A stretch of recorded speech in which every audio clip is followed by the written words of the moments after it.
Yo, yo, yo, what's going on, great people and all of the great land?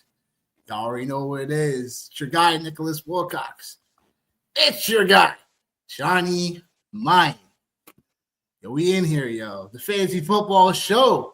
We talking Monday Night Football pregame show between the Colts and the Niners. Getting y'all ready for the single game showdown on DraftKings, the props, bets, and whoever helps y'all out to go into your championship games. Obviously, we also have waiver wire week 17, the final waiver wire of the year. Johnny, say what's up to the great people.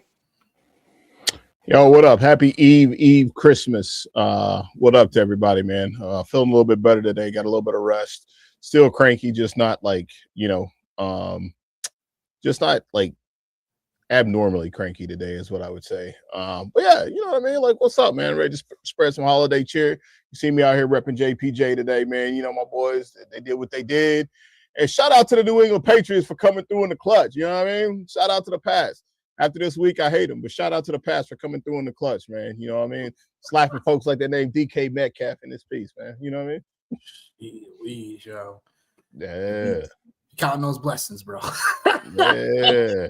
Count your blessings, bro. Yeah. No and no.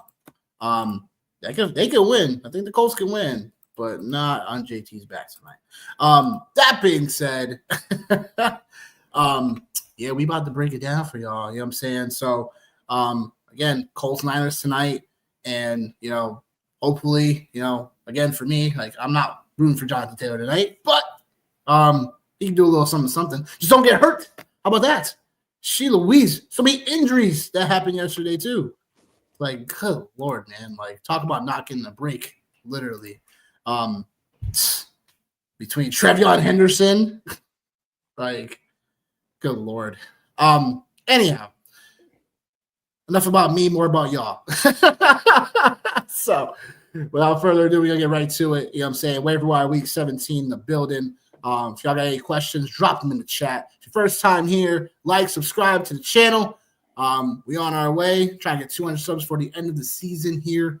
So that being said, about to break this thing down. I'll start with the quarterbacks first.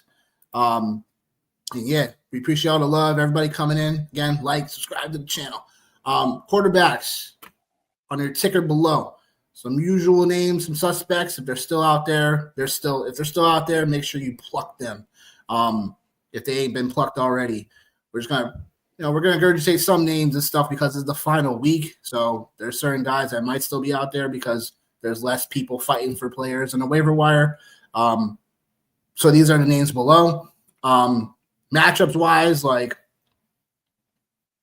we'll find out when it comes to like who's what and what's what, but it's gonna depend on your waiver wire. So Johnny, who you love? Who you like? Well, other than my love affair with Trevor Lawrence, which kind of ended last Sunday, or this Sunday, I guess. Which, yeah, like my love affair ended with him. Just kind of taking a quick look through to see like Trevor Lawrence has got a mint matchup against the Colts. So there is that if somehow he still happens to be out there. Dare I say guys like Tyler Shuck? Dare I say that? Like, he's been over the last like 4 weeks, man. He's been one of the top quarterbacks in the NFL in adjusted completion percentage, and the story of Chris Olave continues to grow now. I think the league you and I were in, a super flex league, we somebody had put that out there, 8th round. I heard some guys talking about it today as well, like just on the radio. 7th round pick was where he was drafted at, and dare we say, like there's that. I think that's really it. JJ McCarthy, I think he can probably get up off here because it looks like he's probably dead to the world on this with his situation. So and then Phil Rivers. It's Trevor Lawrence and Tyler Shuck. That's where it's at, man. I think we've seen no CJ Stroud against the Chargers. The Chargers, like, they held down Dak Prescott, ruined me in a couple leagues as well. So yeah, man, that's what I got, bro. Tyler Shuck, Trevor Lawrence seems to be the move, man. For sure. Man, yo, Trevor Lawrence. Like, he's still available in 43% of sleeper leagues. So that should change, even though on paper, like the Indianapolis Colts aren't the best on paper. But it still should be something where obviously Trevor Lawrence has been on a heater, like, so there's that. I mean, look, dare I say, again, the list is not the best, right? But I think I'm in agreement with Tyler Shuck for you. Like, a guy that's improved consistently throughout the season, and he gets a great matchup against Tennessee, which is, again, like, they play a lot of cover 4, and guess what Chris Olave is good at? Beating coverages against cover 4. So, like, and he's still a good running. All the other guys on this list, he's the one that will probably run the most effectively. He just threw for over 300 yards passing this past yesterday. So, Tyler Shuck, if you're in a pinch, definitely there for sure. But obviously, if Trevor Lawrence is there, you go pick him up. That being said, yeah, 6-7 is right. Yep, that's right. Bring him on in. That's right. I guess we're making it happen, Johnny, because we're getting a lot of love from spams today. I know. Yeah, I was about to say you got the same idea as I do. Yeah, let's get them up out of here. Here we go. Jeez, Literally. Holy smokes, man! Holy smokes! Oh man, yo, and it's just because Jonathan Taylor is a beast, and I don't want him to go off that way. Yeah. And I have George Kittle, so. And ladies and gentlemen, welcome to the Dick Wilcox Fantasy Football Show. I'm hoping for everything. Hold on. I'll mute myself. No. I'm hoping for everything to go upside down tonight. I'm hoping for I hope Phillip Rivers breaks the slate. I hope Jonathan Taylor breaks the single game rushing record. I hope Christian McCaffrey catches the most passes ever in the history of the NFL from any running back. I hope George Kittle breaks the single game receiving record tonight. I hope Tyler Warren scores 5 touchdowns. I hope it all goes upside down tonight. Because I ain't got shit going on tonight. Like I said, everything is done for me. Everything's done. You know? So I'm just gonna sit there and watch the world burn from the fantasy perspective and just sit back and have some drink. I'm gonna put extra butter on my popcorn tonight and get nasty. You heard me? That's it. Yep. Hey man, it's your world, dog. Yep.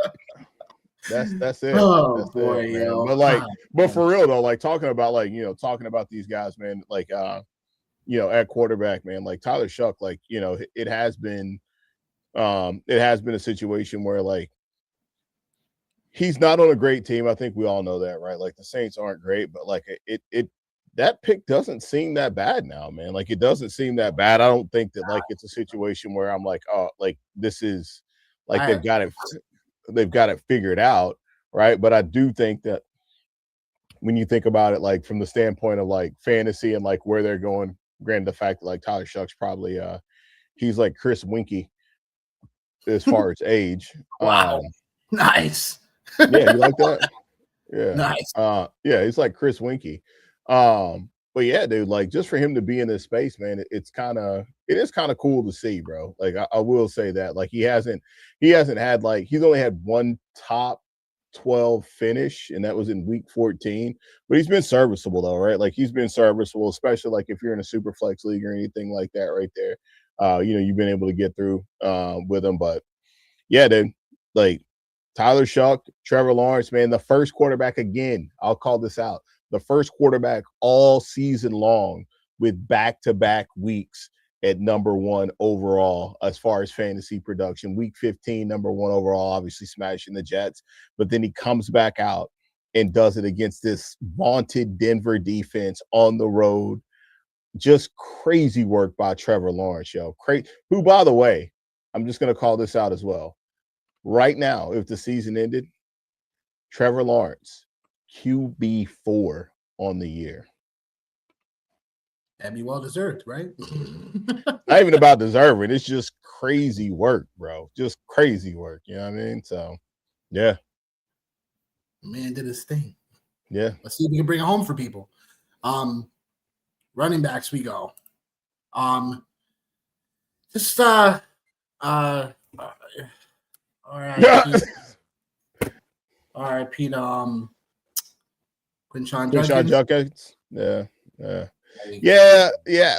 Like I don't want to be like that guy. I don't want to be that guy. But guess what? My seasons are pretty much over with, so I'm gonna be that guy. The Browns, like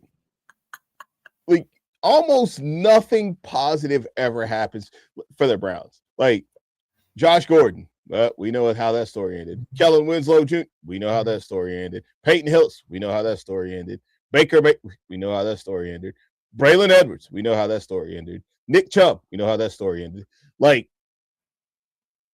it's this, like, they are a cursed franchise, bro. They are cursed, man. And, like, yeah, like, you know, you could make the argument, like, if you wanted to, like, well, what was he doing? Like, they still have something to play for, like, with all these, not something to play for, but, like, they're still evaluating talent, like, the Browns as a whole, right? So, like, Quinshon Judkins being out there playing, like, obviously he's got to play. This is like a Super Bowl game for them going against the Bills, right? I think, like, before we even, like, get into, like, the RIP for Quinshon Judkins, I think, like, you know, we got to start asking ourselves a couple of other, like, real questions. Is this the end for Kevin Stefanski? It has to be. It has to be. It has to be. It has to be, right? Hey, man, I don't know. I don't know. Like, that's curious. People want to know, but you know what I'm saying? It has to be over for him, right? What up, Dan? What up, brother? Appreciate you. You can come on over to the YouTube and help us out real quick. That would be tremendous, brother. And if you have any questions, feel free to drop them. And Dan, I'll tell you this too. The great news is if you come over to the YouTube page and like and subscribe, we won't even charge you the $8 that we charge everybody else for being on here. I got you, bro. I got you. But in terms of, I think Stefanski's a solid coach for them, but I just think that you got to somehow change all of this again, right? My man, got you, bro. You know, I don't know. You can say the same thing about the Jets. You can say the same thing about the Titans. You can say the same thing about the. But I think, yeah, but I think, like, with Stefanski, it's a little bit different, right? Like, yeah, obviously, like, decisions at QB. Bro, like, I didn't understand. I didn't understand first. We got to talk about Shador in the same sentence. Because, like, homie, how did he go 5th round? How did he go 5th round? And then how does he go to a team like the Browns, who already drafted a couple quarterbacks, and 3rd string pretty easily, cooling, stuff like that? And that's fine. Sit back, whatever. But you know why? I'm going to tell you why. I'm going to be on my bullshit tonight. This is why I'm on my bullshit. Hey, let's go. Let's go. That's right, baby. That's right. Didn't even charge you the $8. Yeah, we didn't even charge you the $8, baby. You know what I mean? Yeah, that's it. That's it. Yeah. I think, like, part of the reason why, man, is because it's one of those situations where, like, people didn't want to be wrong, even though they knew it was right. Like, because I think, like, no matter, like, and no, like, every NFL player's son that isn't always going to be, isn't going to always. Every NFL player's son isn't always going to, it isn't always going to pay dividends, right?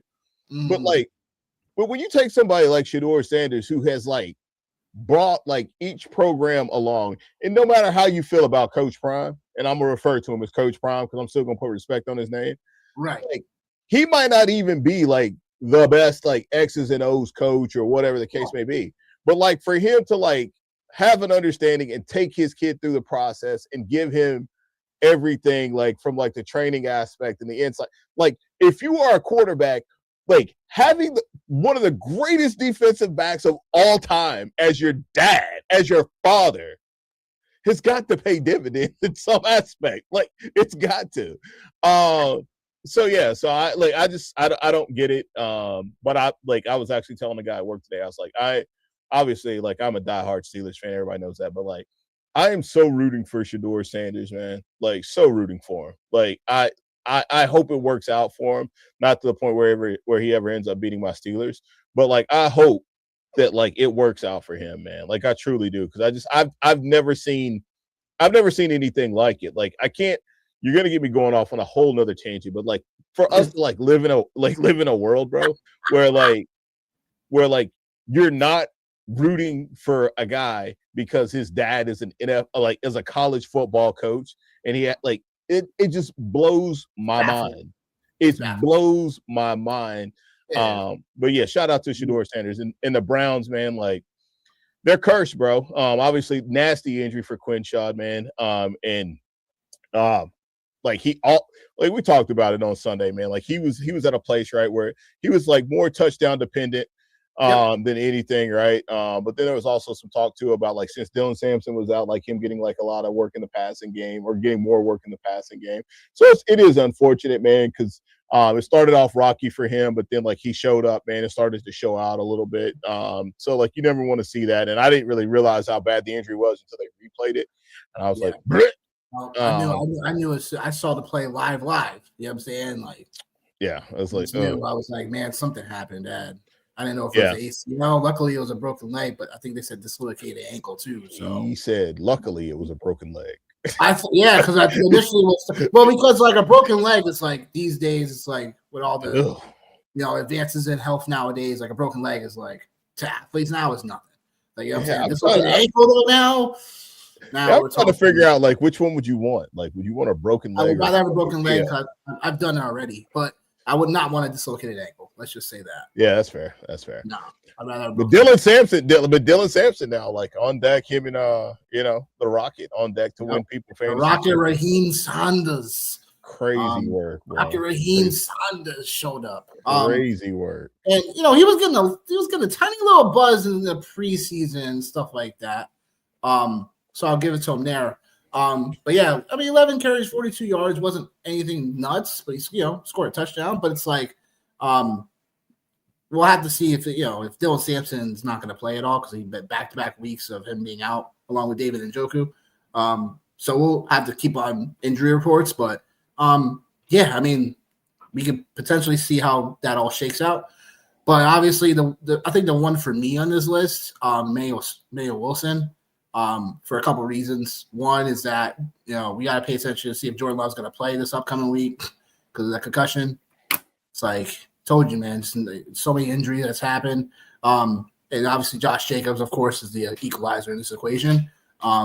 Because I think Malik Willis came in, he they didn't win the game, but he's always, whenever he's come into the game, he's actually looked like a competent backup now. So yeah, but I'll say is that the opportunity for Emmanuel Wilson, we've seen it before, so there's that. Look, dare I say Isaiah Pacheco made this list? What a night. Well, I mean, they're playing the Broncos. What a nightmare. What a nightmare. Yep. What a nightmare. Chiefs. Dang. Gardner Minshew towards his ACL. Joins Mahomes right there with him. I was like, wow. What a nightmare. What a nightmare. Blake Corum on this list, of course, too. It's like he found a way to still do his thing a bit. It's just crazy, Yeah. There's definitely a couple of guys on this list. Blake Corum looks pretty good for me. I'm skeptical about the Cleveland running game just because they do have the Steelers this week. And obviously we've seen what just happened. All of a sudden, they were able to shut down the number 1 overall pick for next year, Jahmyr Gibbs, which is crazy work again. You shut him down for 80% of the game. which is more than what a lot of other people could say in the entire world. You know what I mean? Like again, we talked about it. Like he didn't put up a running back 1 performance; he put up a running back 9 performance. So it's but like Audric Estime too, bro. Like that hurt. That hurt. That hurt. Like that hurt. And I'll say it again. That hurt. And yeah, it stung. Taste of like, I don't want to spend my entire show talking about the Saints. But Tajay Spears is somebody too, man. Like he started to cook here, man, the last couple of weeks. Running back 11 last week. So it's actually really not cooked, man. It's been gross, but yeah. He's in a bad offense ish. He is. Yeah. The Titans are showing life though. They're showing life. They are showing life. Yeah. I guess like on this list for me, I guess it's Blake Corum, for sure for me.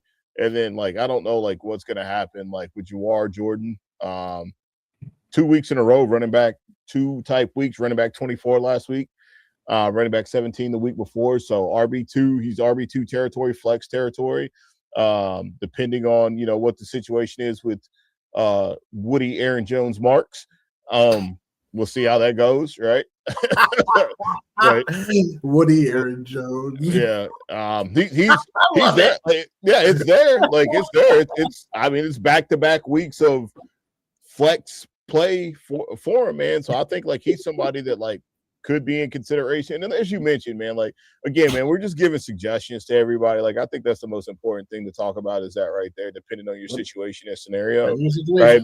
Yeah, because like at this point, like let's just call it what it is, man. There's 4 teams playing like in your league right now, and probably 2 of them don't give a shit about the consolation game. Like they're probably checked out. So it's really just, you know, if you're in the chip, it's probably just you and the other person.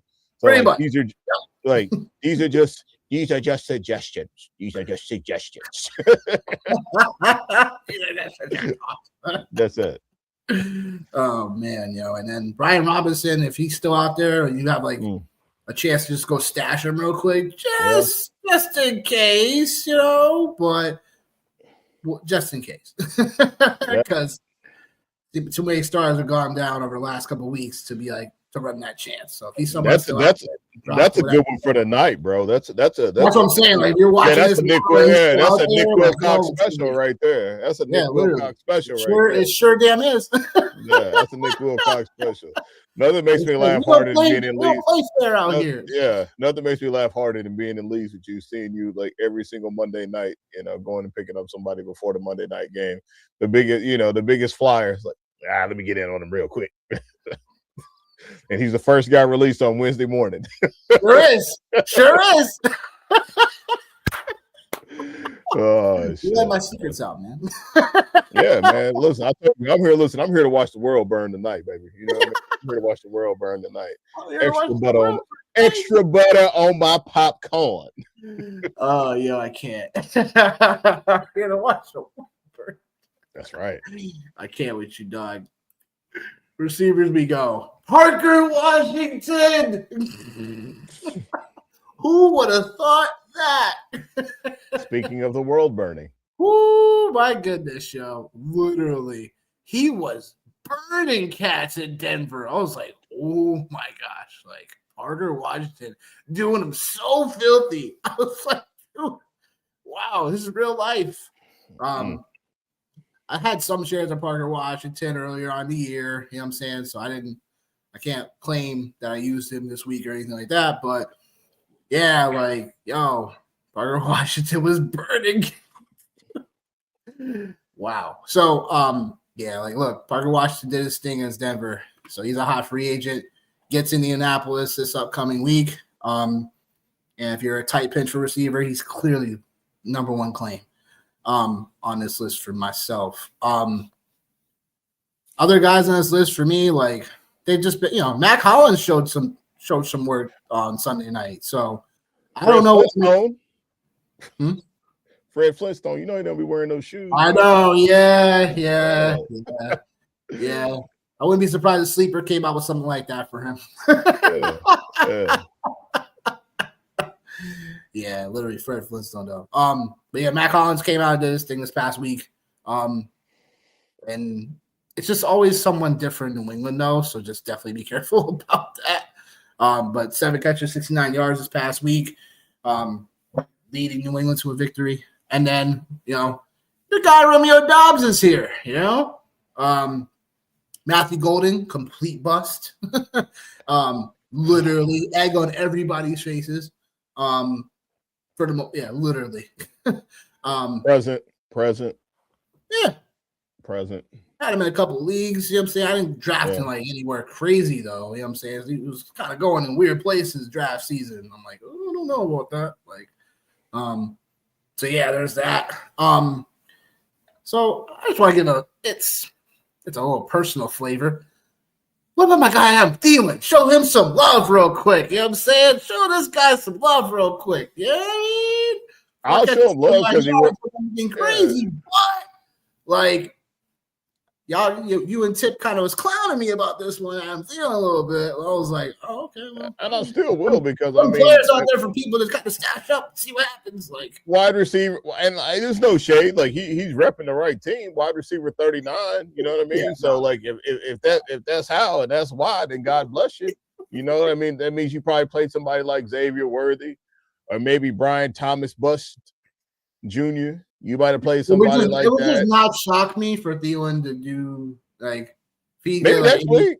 Maybe against the Rams. It wouldn't shock me to do 80 yards and a touchdown this upcoming week for championship game. Just to say, fuck y'all. Basically. Hey man, I hope he goes out there and balls out. I hope he goes out there and balls out. You know why? Because at this point, I got 2 leagues left, and Adam Thielen ain't gonna make my roster on neither one of them. So I'm here to watch it. I'm here to watch it go up in smoke, baby. That's what I'm here to watch it do. Yeah, I get it. Yeah. Totally get it. And then I got Jalen Coker on this list. You know what I'm saying? Yeah. He's just been steady. But yeah, I mean, look, for receivers, it's been an injury-riddled year for receivers. I don't think I've seen so many receivers hurt from a week-to-week basis consistently. Have you? No, man. No, I went receiver heavy in all my leagues this year. So I'm obviously I'm super hurting, right? I'm looking at the list of receivers and where they finished this week. And probably not dropped in a lot of leagues, but just on a one-off, if he was dropped. And I don't know if people would drop him or what, but maybe if you got a guy like Quentin Johnston floating around out there, on waivers or something like that right there. Some people were really, really ready to write him off. I know we're talking about shallower leagues, maybe in 10-team leagues, things like that right there. That was the one guy that I was like, oh, man. I was this week, I was like, oh. I was like, how did I went too much into the narrative with Justin Herbert and not into your point, the Cowgirls and the hand situation, right? And then being back in Texas this past week. Yeah. We missed that one, man. Another missed that one. Right. Yeah. Another crazy, and I'm just kind of just jumping around to different spitballing, yep. But Chimere DK, man, that guy. I'm pretty sure, dude. I'm pretty sure I seen no. Just hear me out. Just let me finish. Crazy talk, not crazy talk, but crazy work. But I'm pretty sure he's actually leading the NFL in all-purpose yards. And that's with return yards and punt return yards. I'm about to say what? No, you're boy, what's wrong with you? But again, man, just another guy. But yeah, just what and Ryan Flannery, man, he had 2 touchdowns called back. One of the Cowboys. Flanoy, Flannery, same difference, bro. What happens with them this week, right? Who all plays this week, man? It's crazy, man. We're in a crazy time right now. But these guys on this list here, man, the guys that obviously stick out the most to me is obviously Romeo Dobbs. If he is still out there, I've been a fan of his all season long. Been a fan of his pretty much his entire career so far. I think guys like Parker Washington and Matt Collins, right? They're kind of one-offs. I would probably trust Matt Collins at this point more than I would trust Parker Washington, which is really kind of crazy to say. Because Matt Collins has had more than a few games of being like in the number 2, number 3 space. He's had a wide receiver 16 finish, 19, 28, and then obviously recently 22, man, for sure. So and Parker Washington, he's had what, 1, 2, 3. That was his 4th one. So they're the same guy, right around the same space. But yeah, it's again, these are all just if there's nobody out there, right? We're at the place now. Well, and I'm just gonna be frank with it, right? Going into week 17, we shouldn't have to tell you to pick up guys that you see out there that are name brand guys, right? These are guys that these are scenarios that if everybody is picked up, then these are some additional options, right? For you, some additional suggestions.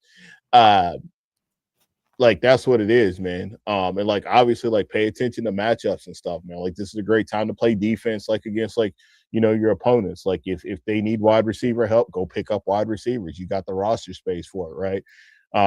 Same thing with any position on here, defense, kickers. Listen, it's time to get Johnny Main petty is what I would say. I would say that time to get really petty in your approach on this right here. So but yeah, just not necessarily a very, very sexy list of wide receivers overall, man. Tight ends. Taysom Hill, huh? Taysom Hill. Knew it was coming. Knew it was coming, just didn't know when. Just knew it was coming. I just couldn't tell you when. Bubba Sparks. But here he is, folks. Taysom Hill, right? Bubba Sparks, baby. Right? Bubba Sparks. Where Bubba Sparks. Listen, Taysom Hill, yo. The can't all do guy be all quarterback, tight end, whatever. Don't you do Swiss it. Army knife, whatever. Don't you say it. It was supposed to be Audric Esteme's time, right? He looked pretty good. This. Saints, yo. Came out. 12 carries for Taysom Hill. Looking like the old Taysom Hill of old. I ain't even got no words for it. On top of that, 4 catches, 36 yards. So we're talking 16 total touches for Taysom Hill. 31-year-old Taysom Hill, who has no future with the New Orleans Saints at all. 35, actually. Oh, 35. 35, actually. 35. Sorry, Taysom. I tried to give you some grace. I don't know why I thought he was 31, but either way, that ain't even relevant, man. It ain't even relevant. You know why? Because Audric Estime, we don't need you to run the ball. Let's give it to Taysom. They don't. Let's give it to Taysom. Yo, listen, man. So yeah, Taysom Hill, if you have him playing against Tennessee this week, so hey, I would just go pick him up because your opponent's probably gonna try to pick him up. And tight end, like we've talked about before, tight end is definitely hit or miss. Theo Johnson. Jeez, bro. Oh my God. Yeah, we're going there because I couldn't even. I smell like roses and stuff like that. I'm sorry. I'm sorry about Theo Johnson. I'm sorry. Oh my God. I hope nobody started him in your freaking championship. On your way to championship. Because my goodness, I could not tell you, and I couldn't predict to tell you that Jackson Dart was going to throw the ball 13 times, and 12 of those came second half. 12 of them came second half. 1 attempt in the first half. 1. I'm just going to say this, and I probably shouldn't. I'm going to say it. Crazy, yo. I'm going to say it, and I probably shouldn't say it, but I'm still going to say it anyway. That's okay. Usually that means it's going to be, you got to say it. Yeah.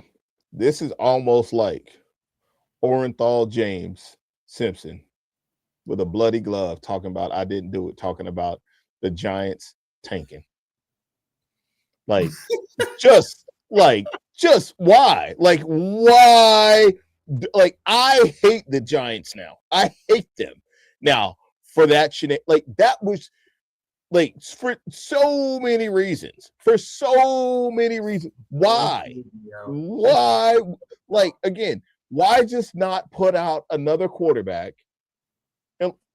Because we know what Jameis is going to do. Jameis is going to go out there and and Jackson Dart, you listen, that that is now going to be the new way to tank. You just seen it happen live and in front of your face. That is marked right now, today, December 22nd. You cash this. That is the new way NFL teams are going to tank, is they're going to put players out there like Jackson Dart and not let them throw the football and run the ball like that. That is the new NFL tanking for incredibly crappy coaches. Trademarked, guaranteed. So that's ridiculous. it. Oh, got Wan'Dale Robinson, like, fantasy managers everywhere are probably playing this guy.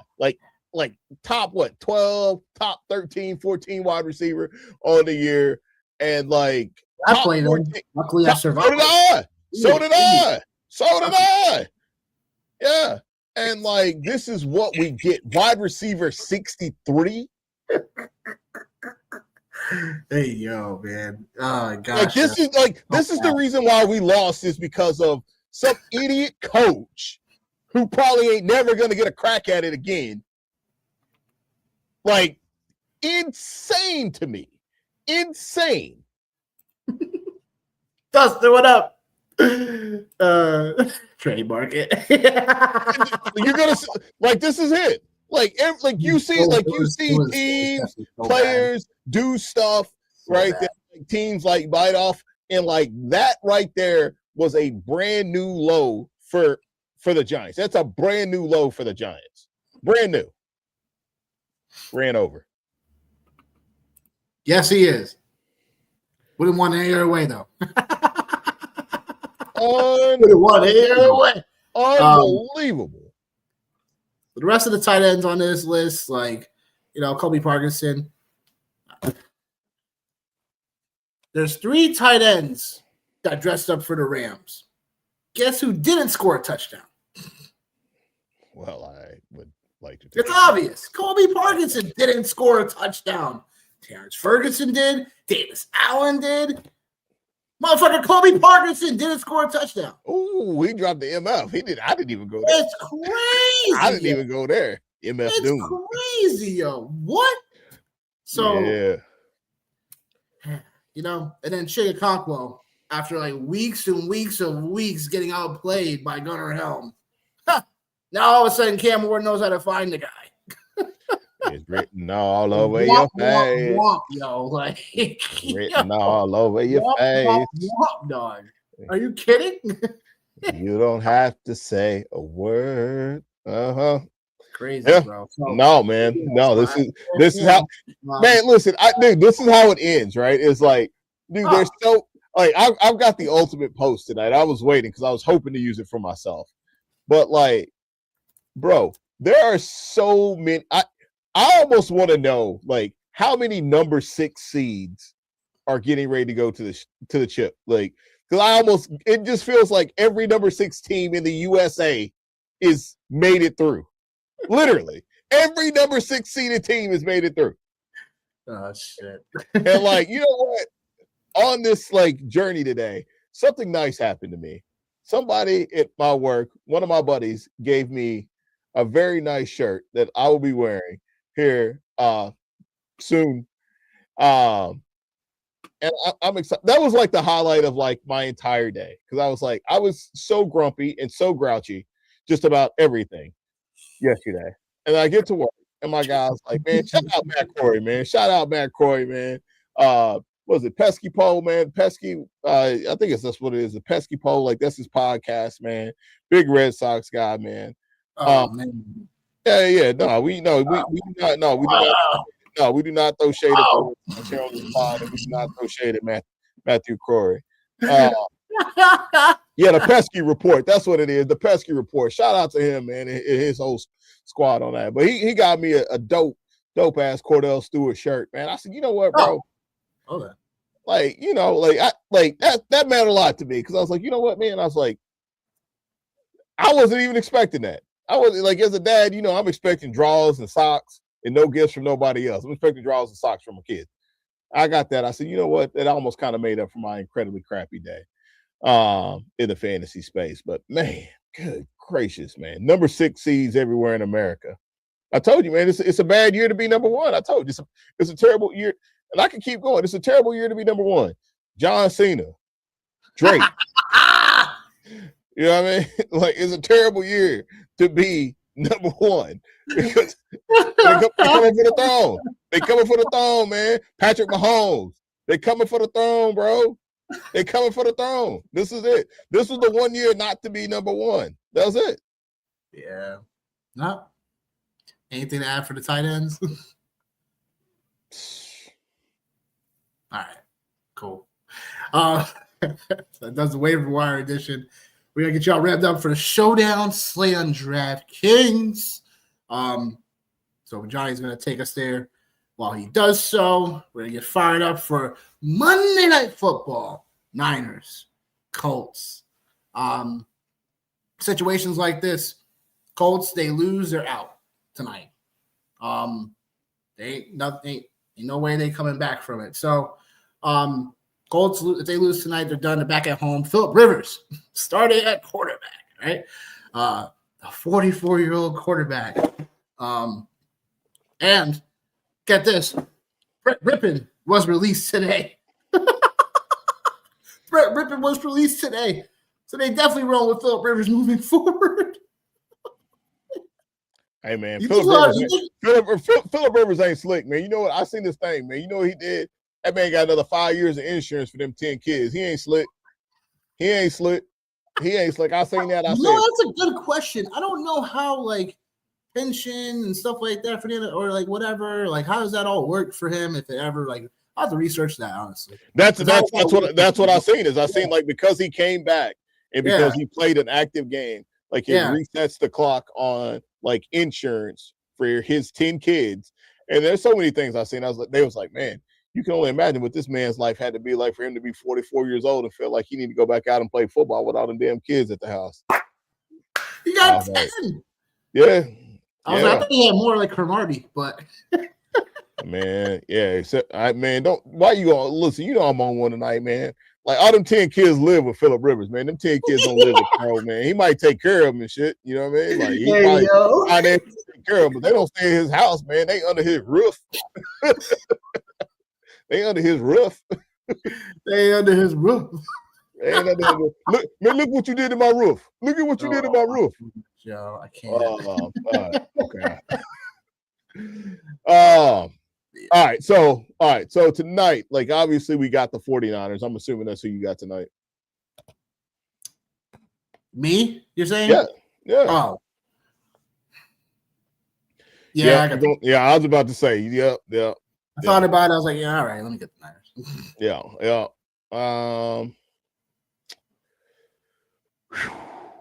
I feel like one of the narratives is, and not even just the narratives, but just the factual piece of this, is that the Indianapolis Colts secondary is not very good. So I'm just going to call this game out loud. So I'm going to say, what if Brock Purdy goes out and balls out tonight and makes it difficult for the Colts and gets them off a script and makes it so they have to throw the ball? Because then if that happens, then you can, because watching Phillip Rivers, like, he's 44 years old. Like, that's, yeah. Don't hide behind that one. Nope, there isn't. And so now it's just a matter of Juwan Jennings, George Kittle, Christian McCaffrey. Two of those three players we got to get to. And I think it goes without saying, you got to work Christian McCaffrey into your lineup. Like, you can't not have Christian McCaffrey. Then it comes down to George Kittle or Juwan Jennings.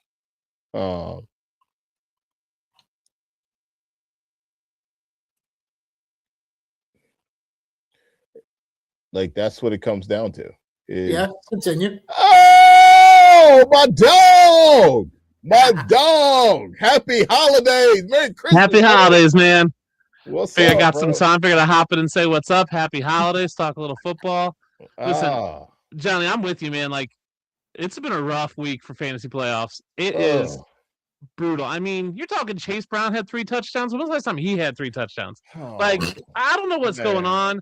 It was just a monstrous week for so many players. You can't even be mad. Like, if you lost this week, you can't be mad. Like, you can be. Yeah, you can. Yeah, you can.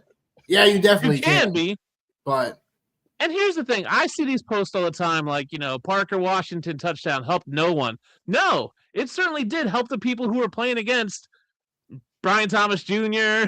Yeah, you're right. Literally, it helped. Literally. Yeah. I mean, it helped. Yeah, Chase Brown hasn't had 3 touchdowns. So let's see. Last year, did he ever have 3 touchdowns in a game? Nope. It was like a career game for Chase Brown. If you played against him, you're going. Well, the craziest part about that, because after that P-Ryan touchdown, you look at the box score. Chase Brown only had like 16, rushing yards. 16, yeah, it's all right. He didn't have any catches yet. And then he went to work.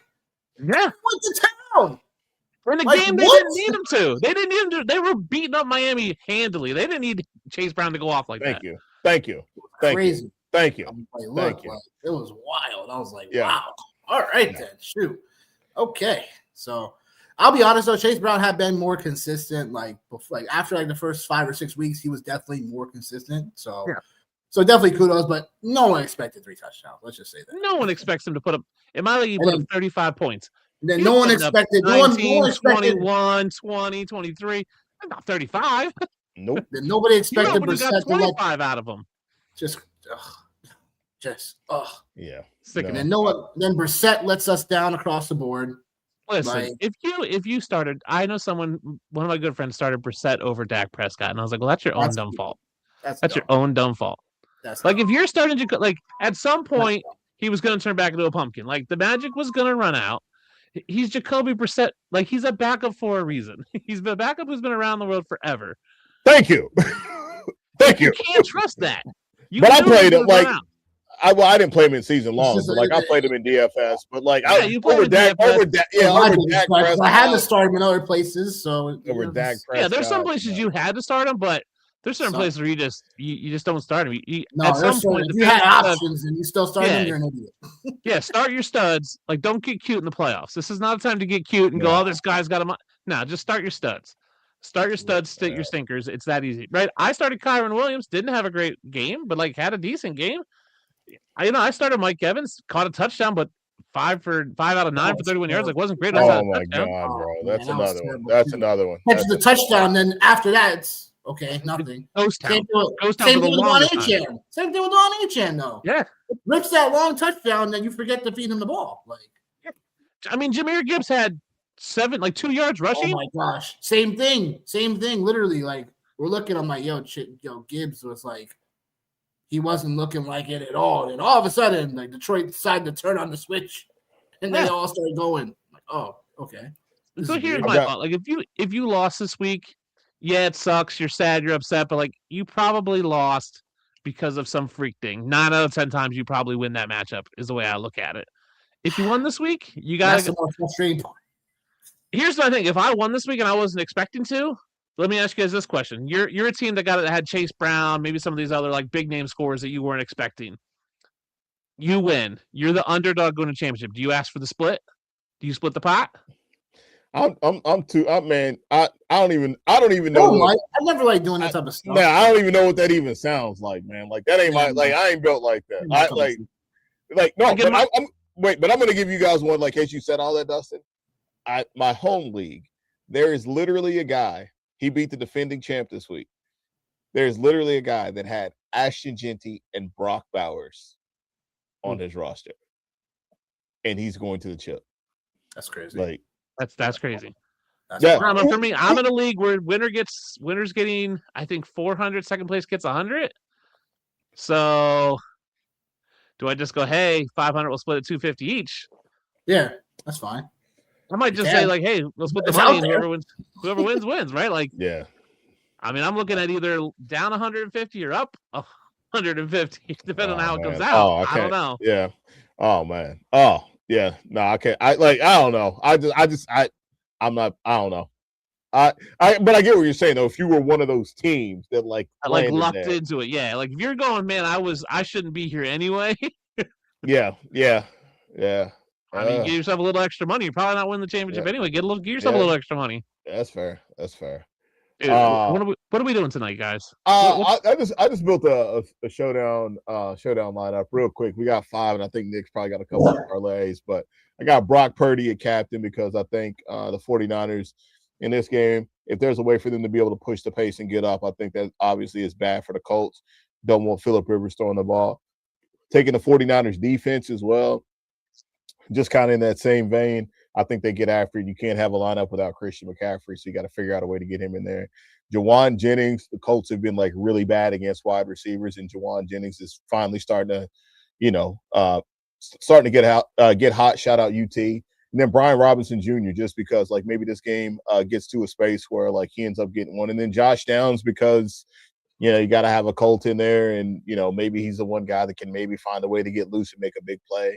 So that's what I got tonight is that. And yeah, I'm hoping for a big Michael Pittman. I need Michael Pittman to outscore Warren and CMC by 2 points to win one matchup, but I don't think I'm going to get there with Phillip Rivers. At least I got someone. I got hope. There's still hope. There's still someone playing.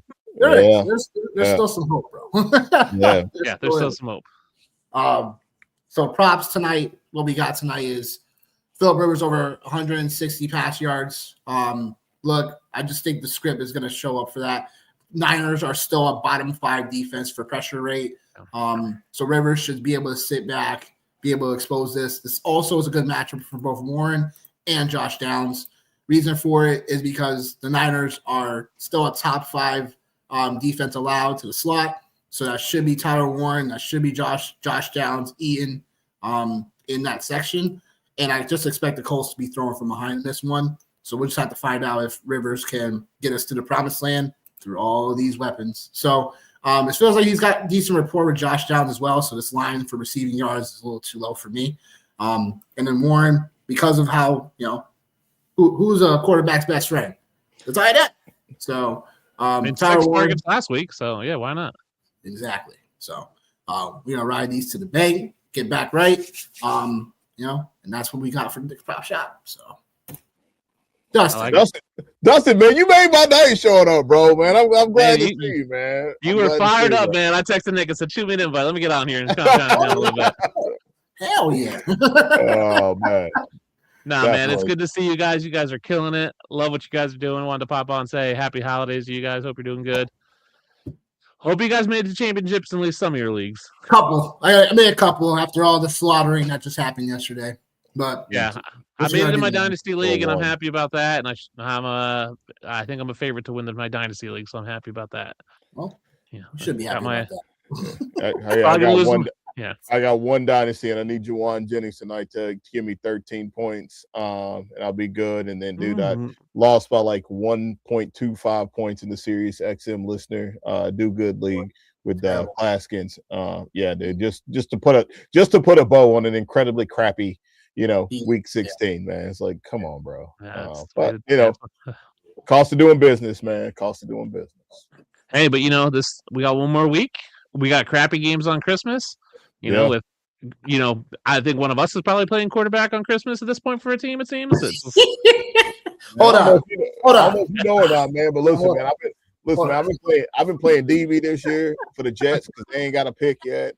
I've been playing wide receiver for a couple teams, so I guess I need to go ahead and get out there and play a little quarterback. You know what I mean? The quarterbacks we got on Christmas are like Josh Johnson and whoever that guy is for the Chiefs. Puddles, Pozowski. Yeah, it's bad. Yeah, it's a bad week. It's a bad week, but I mean, hey, if you made it, you made it, and hopefully you avoided some of those injuries. But make sure you get it done. Shit. Yeah, get it done. One more week, then now we're on dynasty season. Now's the time to be scooping those guys up cheap and stacking your dynasty roster, getting ready for the draft and combine. Yeah, how you feeling about your boys, man? The Bills. What's your take on that, man? Here's my thought. This should be their year, right? Like, no Mahomes, no Lamar, no Burrow, possibly no Jonathan Taylor because we can't stop the run. My fear is that this just is setting me up for greater heartbreak. That's my fear, right? Like, it's our year, and all of a sudden it's like we lose in the first round. So, like, I don't even know. I mean, we're gonna get. Yeah, we could lose the Steelers. Like, All of a sudden, Kenny Gainwell's not going to put up 200 yards against us because we can stop the run. I mean, Houston comes out and it's like Nick Chubb running all over us or something stupid like that. It's just going to be a hot mess. It is our year. Obviously, we've beaten New England. We've proven we can do that. Jacksonville scares me a little bit. T-Law's playing great, even though he's just mid. But ETN's playing great. Pittsburgh scares me. Omar and Hampton at the Chargers. That's a tough matchup. The Bills can't stop the run. Like the Bills can't stop the run. I can go out there and run for 150 yards with the Bills. It's like they can't stop nobody. So we're going to be the 6 seed, maybe the 5 seed, and we're going to be playing.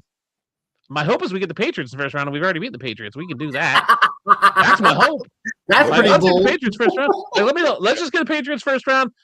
Move on. Move on to the second round. That's all I want. Pretty bold. I mean, I'll take Denver in the second round. Like if we can go Patriots Denver and make it to the championship, like I think we can beat both those teams. But I think there is something to be said about those quarterbacks that are going into the playoffs for the first time, because it is it's like as fans, like we all know, and like relatively smart guys, C+ guys out here, like there's definitely something different in the playoffs with those quarterbacks getting there for the first time. There's definitely something a little bit different. So it makes sense why you'd want to see like a team like the Patriots or the Broncos. Although Bo Nix was there last year, but still want to play a team with a good running back because those can't stop the run. We can beat the Patriots because I'm not worried about Ramondre Stevenson. I'm not super worried about RJ Harvey or J.K. Dobbins or anybody else that Denver rolls out. I'm not super worried about the Houston Texans. I'm worried about the Chargers with Amari Hampton coming back, having 3-4 weeks under his belt at that point, like getting back into form. I'm glad the Colts might not make it because Jonathan Taylor scares the heck out of me. It looks like the Ravens aren't going to make it because I was worried about Derrick Henry coming in. Like that would have been a nightmare. I mean, they could still make it. Pittsburgh could fall out. I mean, it's possible. Hey man, don't you talk like that? Talk like that. I mean, Pittsburgh scares me a little bit. The only thing is with Pittsburgh is that Aaron Rodgers, if they call a run play, Aaron goes, screw that. I'm going to throw the ball anyway. But you know what though? Watching that game on Sunday, man, like, and I think I can say this, and it's not like blasphemy, but like it gave me Tom Brady vibes, like watching him at the line of scrimmage on Sunday. It was just like, hey man, like, and it was like Tom Brady vibes / Madden. And I said, this is like, when you're playing against somebody in Madden, and like you come out, like you have all the players that you want on the field, and like you scrap the play and you just start running all these like different audibles. And it's like, that's just what you want because there's glitches in the matrix. I think Aaron Rodgers is officially like in that zone. And I know I'm a little bit overkill right now. Detroit's definitely got some opportunities, but that's just the vibes that I was getting from that. And like run the ball just to be respectful, right? To keep you honest. So yeah, man, it'll be interesting for sure. So my dream scenario for the Bills is we get Patriots first round, then Denver second round, and then we're to host the championship game, or we're away on the championship game. We see what it is. I don't think the Bills have a shot at the Super Bowl if they make it. I mean, if they're playing the Rams, if they're playing. I mean, maybe they beat Chicago pretty handily. I don't think Chicago's got a shot, but I would be really scared of the Rams or the 49ers or even the Packers if they're healthy. If Josh Jacobs is healthy going in the Super Bowl. My fear is that everybody goes, this is their year. No Mahomes, no Lamar, no Burrow. And I'm going, cool. I'm just set up for more disappointment. Thanks. Yeah. The greater the opportunity, the greater the hope, the bigger the heartache is the way it works for me. So. Love it. Boy, yo. Love it. The NFC is going to be a dogfight, though. The NFC is going to be a dogfight. I mean, the fact that the Lions aren't going to make it is crazy to me. Yes. Like, I've already said it. Like, this is not the year to be number one in anything. It's not. It's not the year. Not, man. Yeah, man. John Cena's out, man. They're coming for the crown. Yeah. Drake. Like, you know what I mean? Like, Who's your prediction? Who's your prediction? Who's the next one? Who's the next guy? Who's the next guy right now? Who do you think? We're going off topic. I like it.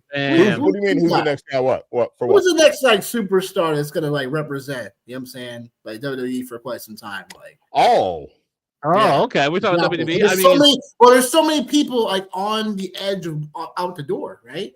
We can't be Roman. You know what I'm saying? It can't be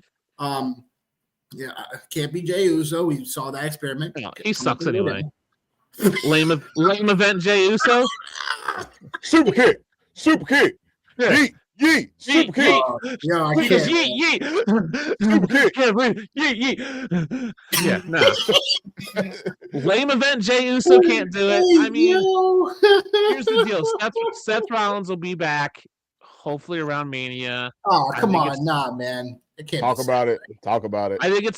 I think what Seth Rollins and what Seth and Becky are doing with him being injured, he's going on podcasts left and right. He's really building his out of wrestling brand. I think he is the next superstar outside of the ring. I don't think he's necessarily great in the ring, but he's the next big name in terms of doing TV, maybe movies. Like he's the next big draw that becomes a global superstar outside of the ring. It's like, oh, this is Seth Rollins from the WWE. It's not necessarily he's the greatest wrestler. He is going to be the guy you're going to see on all the talk shows. He's the guy you're going to start seeing in movies. He's really going to push it. And I really think we're at a point now where W is going to be start carrying by the women's division. I think what Becky Lynch is doing, Bayley, Liv Morgan, like that's they're going to start carrying. They're going to start being the faces. Like they're going to start building that WWE around the women's division because they're so. The top end are so good. The rest of them are suck and they're boring, but the top end is so good. If they can continue to listen, some of the women's matches are downright awful. It's like you're watching it's like you're watching a normal match in slow motion. It's like what? It's like I'm going to run up to you. Oh, I'm waiting for you. Oh, it's so bad. But the top ends, the Becky Lynch's, the Bayley can do it really well. Like if not as good as better than the men, I think that's where they start building. They're such great personalities. But yeah, I like what Seth is doing. I mean, he's been on talk shows left and right lately. Okay. Yeah. I think he's going to be the guy. I think he's just going to be the face. He's going to be the guy that they're going to put out there, and they're going to put him on posters, and he's going to be the big draw. He's probably going to wrestle less just because of his age and the injuries, but he's going to be the guy.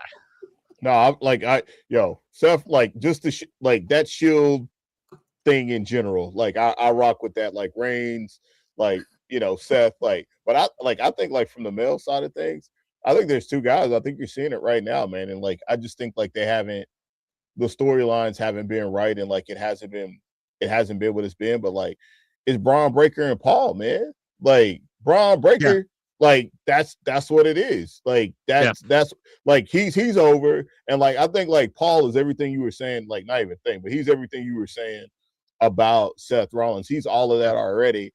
But I think like I don't know, like I just want them to stop being so hesitant with like the young talent. Like, and I think that's just been a reoccurring theme for like the last 25 years that they've been like uberly hesitant about young talent and like what they can do, and like it's crazy. Like it blows my mind that like they don't put any of those guys over like that, because like Gunther's dope, but like he's not like he's just like it just is what it is with him. Like what you're getting. Like there's not a lot of like pizzazz and appeal and like buy-in. Like I think like his moment like ended, and if you really want it to be dirty.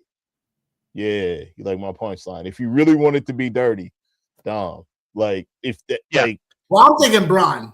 You know what I'm saying? At some point, and the next he's going to take a little bit longer, but I think Braun is he's your next one. My only issue with Braun, Logan Paul, and Dirty Dom is they are not Logan Paul. No, not Logan. No, the only problem is like Braun and Dom are both heels, and I don't think they can do face. Like they can't be a face, and you really have to build a company around a face, and that's where I think Seth can be the face that is older but pushes it for the next level. You just can't push a heel to that level. Like they'll be. Cody's already going to be like the. Cody's the next goat that's going down, right? Like we're talking about going for the crown. Like Cody's going to turn heel. Cody is yes, sir. Yep, Cody is happening. At the point. Cody's borderline where it was Roman a couple years ago, where they're shoving him down the fans' throats, and the fans are going to turn real fast. They're sick of Cody. They're sick of Punk.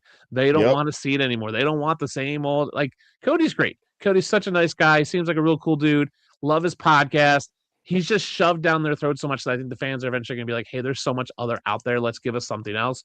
Whereas Seth Rollins can come out and be, not right now because they're all off doing stuff, and it's that it's the road to WrestleMania or the road to WrestleMania. They're just all taking breaks right now, so I think you have to find a face. Final thing I'm gonna ask you, Dustin, how did you feel about the John Cena run in its entirety? Lame. It was lame. Thank you. It was lame. It was very underwhelming. It was very much like, hey, let's try to do something cool. Let's put some people over. And then like the heel turn didn't work, so they scrapped it, but never really explained why they scrapped it. They kind of gave us, he fought Logan Paul like 5 times in his final year, like way too many times. The final match was stupid. It was boring. Like it was like chokehold, surge. It was like, okay, cool. And the fans were, when he tapped out, none of the fans were expecting it. It was just, everyone was like, okay, and it just never happened. I've always said this about Triple H. Triple H he's Michael Bay, right? He's going to give you the movies the Transformer movies that are predictable with the big explosions. You watch them you watch Transformers, you know what happens, right? Yep. Bad guys fight, good guys fight, they lose. Bad guys, big explosions. Good guys win at the end. That's fine. Vince McMahon was always trying to be M. Night Shyamalan, where it was like, hey, this is cool and interesting, and here's this crazy twist. And something like Sixth Sense, it works. Lady in the Water, The Village, like all those twists didn't work. And so you just like, Vince was just trying to swerve, like just to swerve. And like that's what M. Night Shyamalan was like. M. Night Shyamalan was like, I'm gonna write this great movie, then all of a sudden just change at the end just for no reason. That's what Vince do.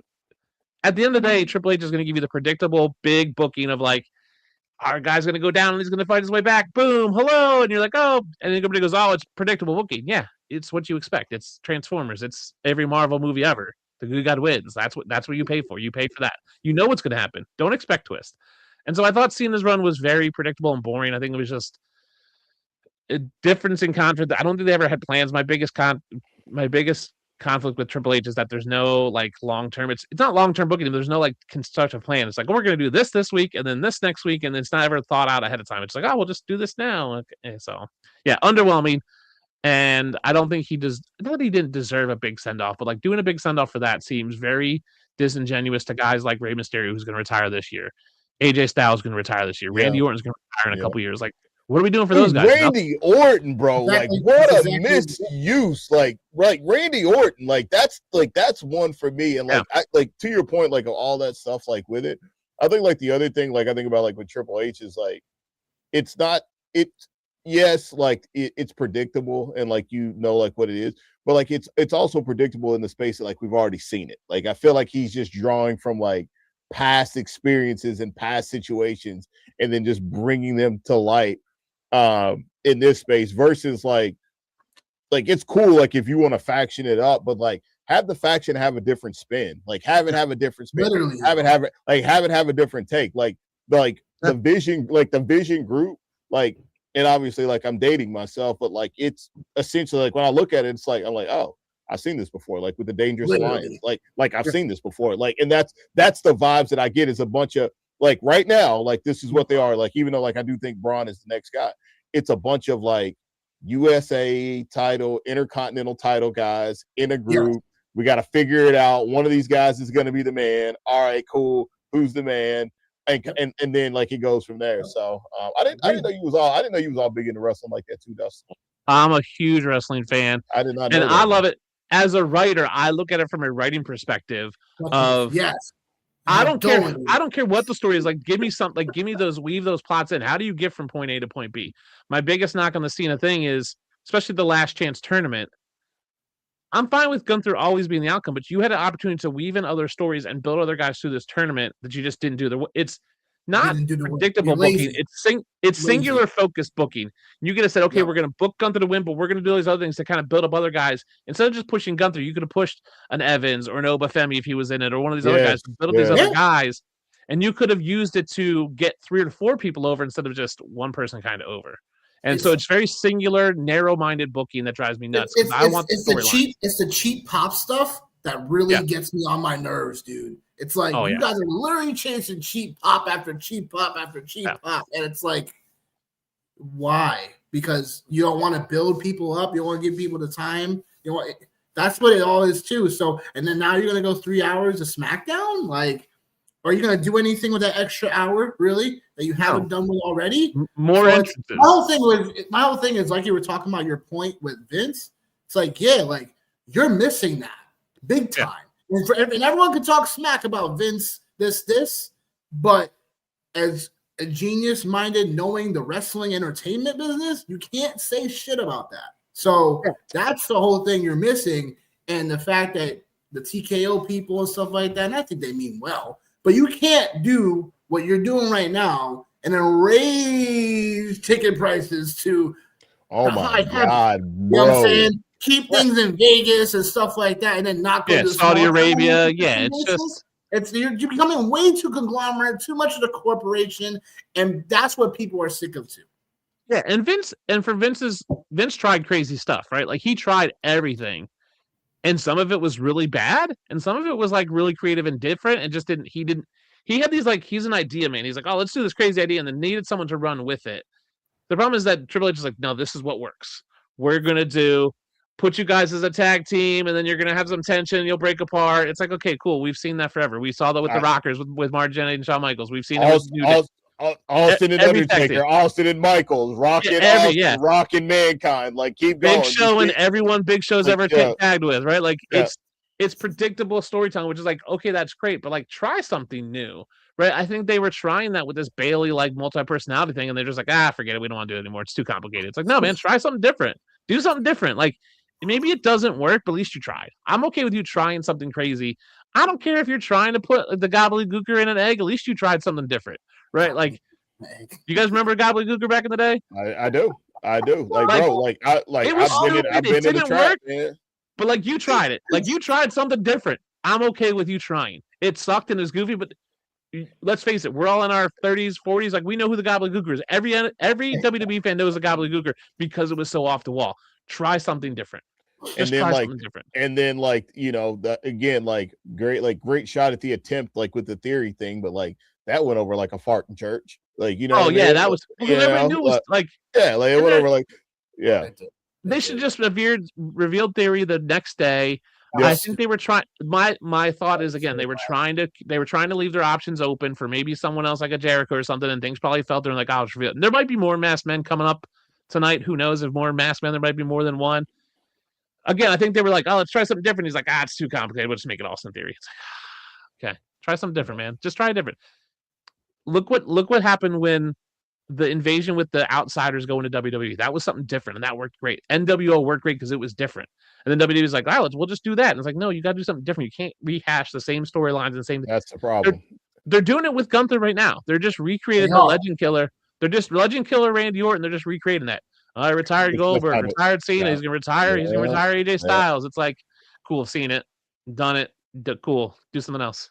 You know what? Like, it's unfortunate too, because like in an era with like social media and stuff, like there's so many options, so many different ways like they could get like so unique. Like, it was kind of cool, like what they did like with Rock and Cody when like the show went off the air and then like they were fighting outside. Like Kevin Owens, like that was dope.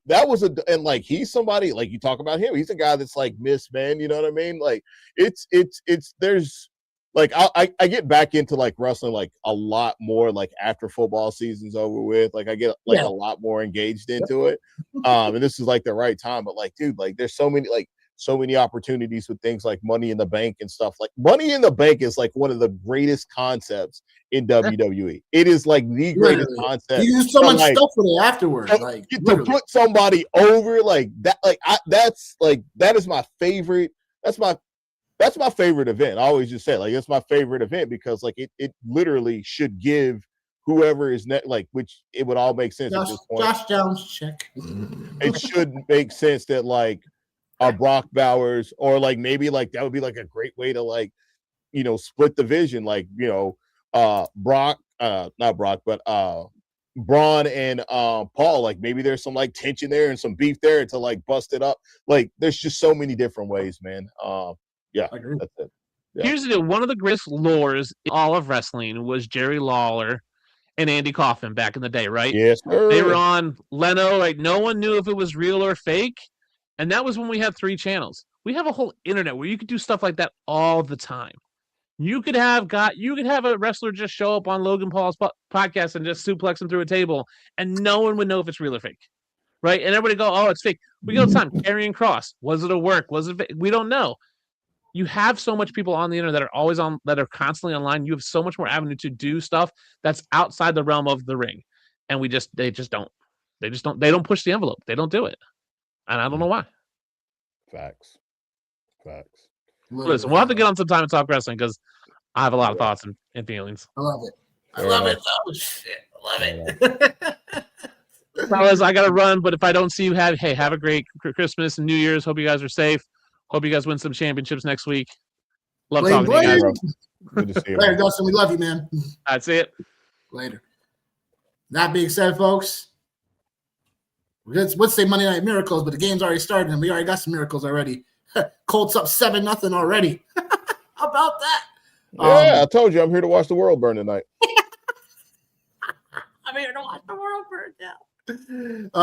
Is that your final thought? Yeah, that is my final thought. That is the last thought of the entire show for this year. Fantasy football is hard to me. It's put gray in my beard. It's putting gray in my beard, gray in my sideburns. Countless hours of research and study just to let you guys all know that sometimes it all just boils down to luck and health. Like, that's what it all boils down to. Your draft in August don't mean shit. And I want you to rewind this, and I want you to see the pain and the struggle in my face right now, because it don't mean shit in August.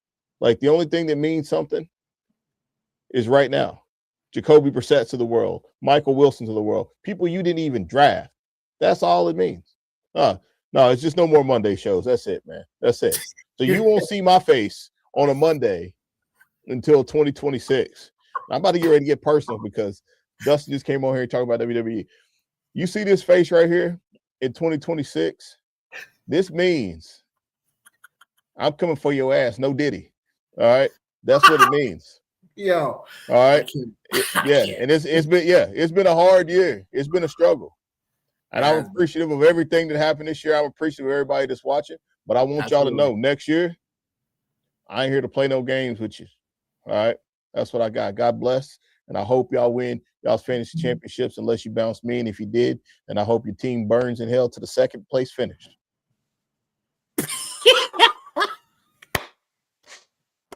Bravo. I feel the same way. Yeah, if you beat me and you win a championship, best believe I'm going to haunt you in your sleep all off season. I'm going to talk mad crap about how I'm going to take it back and get it back. So that's how we feel tonight. But folks, again, shout out to everybody. Chef's kiss. And yeah, last Monday show of the year. It's kind of unfortunate. We'll keep you guys updated to find out, if we're talking about the Christmas games or whatever. But that being said, for Johnny, myself, we see you on the next video. Peace.